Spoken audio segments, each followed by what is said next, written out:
महानता वह नहीं होती कि आप गिर गए और उठे ही ना। महानता उसे कहते हैं जब आप गिरकर बार बार उठते हैं। अगर सूरज के तरह जलना है तो रोज उगना पड़ेगा। नामुमकिन कुछ भी नहीं है। हम वह सब कर सकते हैं जो हम सोच सकते हैं, और वह सब सोच सकते हैं जो हमने कभी नहीं सोचा कि सब कुछ संभव है। समय सीमा पर काम खत्म कर लेना काफी नहीं है। मैं समय सीमा से पहले काम खत्म होने की अपेक्षा करता हूँ। हवाओं ने मुझे हताश करने की बहुत कोशिश की। मैं वह परिंदा बना जिसने ऊंची उड़ान भरना सही समझा। अपार आशाओं का खेल था सारा। मैंने इस खेल को समझा और देखते ही देखते जीत मेरी ही हुई। समस्याओं के समाधान खोजने वाला व्यक्ति ही सफलताओं की सत्ता प्राप्त करता है। समाज के एक धड़े ने मुझे रोकने के अनेकों प्रयास किए। हकीकत तो ये है कि समाज ने ही मुझे आज सफल बनाया है। मेरी मर्यादा पर सवाल उठाने वाले साए आज सफलताओं के प्रकाश में कहीं गुम गए हैं। कई रातें जागी हैं आज के महान सवेरे के लिए, जहां निज प्रयासों को मैं सफल होते देख पा रहा हूं। जितना हो सका मैंने खुद के सुखों को त्यागा है। सफलता के आंगन में आज मेरा हर आंसू खुशी से नाचा है। जिंदगी तेरी थिरकन पर थिरकता रहा मैं ताउम्र। एक उम्र बाद थिरकना बंद किया तो सफलता के सही लम्हों के बारे में जान पाया। जीवन में अपने लक्ष्य के लिए दृढ़ संकल्पित होना आवश्यक होता है। इसी से मानव सफलता पाता है।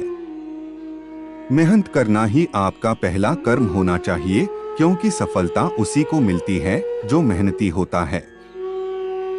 शायद ये चेहरा मेरा नहीं है, लेकिन कुछ चेहरे देखकर मुझे मेरा चेहरा बदलने का मन करता है। जो किसी के फैन है उनका कभी कोई फैन नहीं बनता। बिना दूरी तय किए हुए कहीं दूर आप नहीं पहुंच सकते। अगर आप फेलियर को अटेंशन नहीं देंगे तो आपको कभी भी सक्सेस नहीं मिलेगी। मंजिल उन्हीं को मिलती है जिनके सपनों में जान होती है। पंख से कुछ नहीं होता, हौसलों से उड़ान होती है।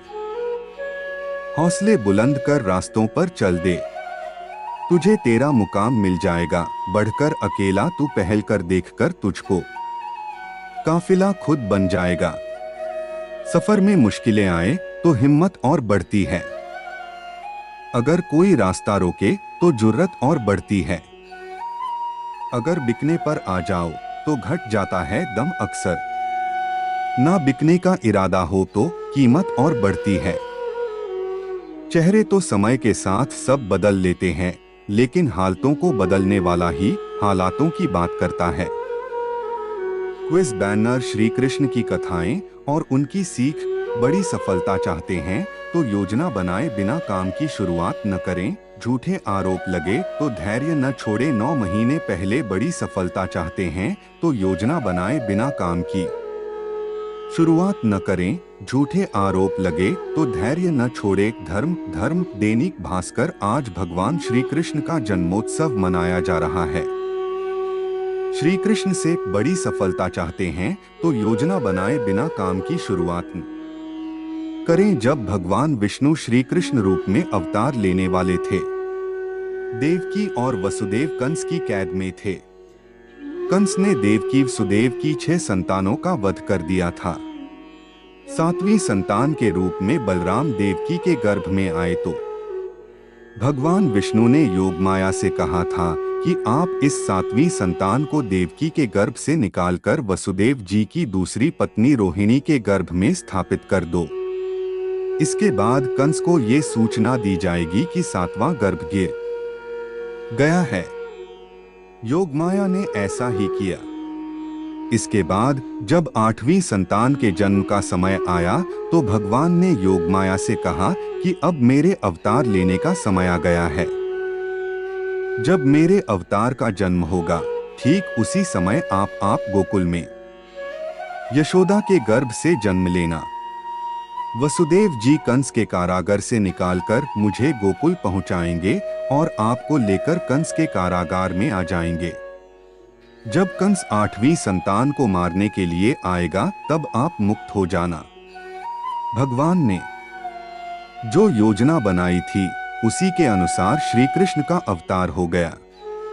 कथा की सीख, इस कथा में भगवान ने संदेश दिया है कि जब भी कोई काम करना हो तो उसकी योजना जरूर बनाएं। योजना अच्छी होगी तो सफलता जरूर मिलेगी। दैनिक भास्कर ऐसे काम न करें जिनकी वजह से गलत लोगों की ताकत बढ़ती है। बाल कृष्ण माखन चोरी की लीला कर रहे थे। गोकुल के इस वजह से काफी परेशान थे। एक दिन गांव के नंद बाबा और यशोदा के पास पहुंचे और कान्हा की शिकायत करने लगे। नंद बाबा ने कृष्ण से पूछा कि तुम माखन चोरी क्यों करते हो, जबकि हमारे घर में तो बहुत माखन है। कृष्ण ने कहा कि आप लोग मेहनत से दूध, दही, घी, माखन तैयार करते हैं और फिर ये चीजें कर के रूप में दुष्ट कंस को दे देते हैं और इस वजह से गांव के बच्चों को माखन नहीं मिलता है। आपके इस काम से कंस की ताकत लगातार बढ़ रही है। अगर आप कंस को कर देना नहीं रोकेंगे तो मैं तोड़फोड़ करता रहूंगा ताकि ये माखन कंस के पास न पहुंचे और गांव के बच्चों को मिल सके।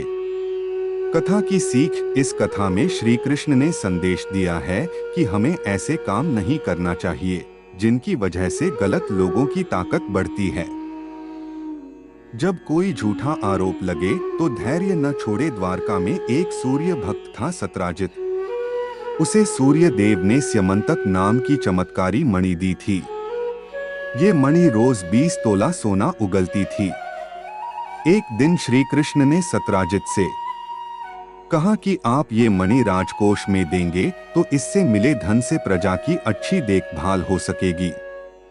सत्राजित ने श्री कृष्ण को मणि देने से मना कर दिया। इस घटना के कुछ दिन बाद सत्राजित के भाई प्रसेनजित ने मणि चुरा ली। प्रसेनजित मणि लेकर जंगल में भाग गया।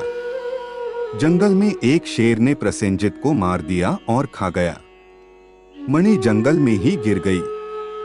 सत्राजित को जब प्रसेनजित और अपनी मणि नहीं मिली तो उसने श्री कृष्ण पर आरोप लगा दिया कि कृष्ण ने ही मेरी मणि चुराई है और मेरे भाई की हत्या कर दी है। श्री कृष्ण पर चोरी और हत्या का कलंक लग गया। श्री कृष्ण ने उस समय क्रोध नहीं किया, धैर्य बनाए रखा और इस आरोप को गलत साबित करने के लिए जंगल की ओर चल दिए।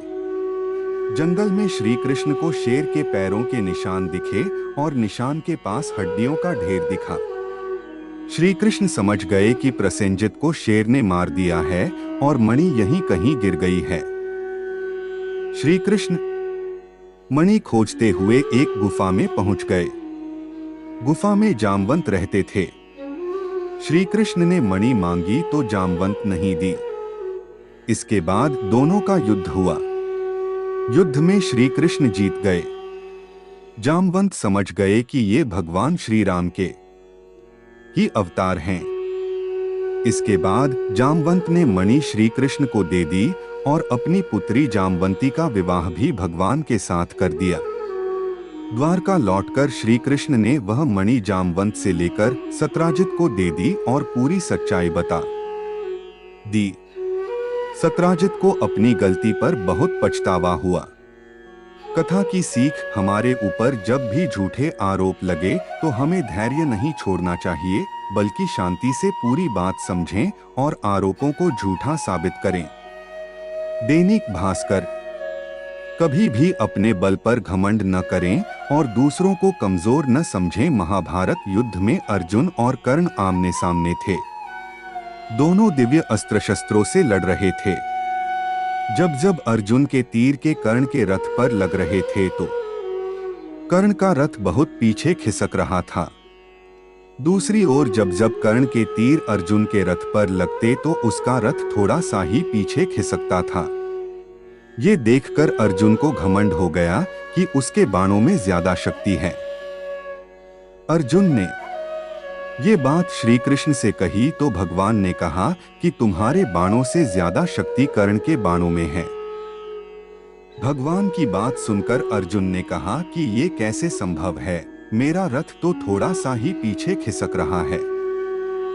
श्री कृष्ण ने कहा कि तुम्हारे रथ पर मैं स्वयं बैठा हूँ, ऊपर ध्वजा पर हनुमान जी विराजित हैं, तुम्हारे रथ के पहिए को शेषनाग ने थाम रखा है। इतना होने के बाद भी कर्ण के बाण के ये रथ पीछे खिसक रहा है, तो इसका मतलब यही है कि उसके बाणों में ज्यादा शक्ति है। ये बात सुनकर अर्जुन को अपनी गलती का एहसास हो गया और उसका घमंड टूट गया। कथा की सीख। इस कथा में श्री कृष्ण ने अर्जुन को सीख दी है कि कभी अपनी शक्ति का घमंड न करें और शत्रु को कमजोर न समझें। वह सब कुछ करो जो तुम्हें करना है, लेकिन लालच से नहीं, अहंकार से नहीं, वासना से नहीं, ईर्ष्या से नहीं, बल्कि प्रेम, करुणा, नम्रता और भक्ति के साथ। मैं सभी प्राणियों के हृदय में स्थित आत्मा हूँ।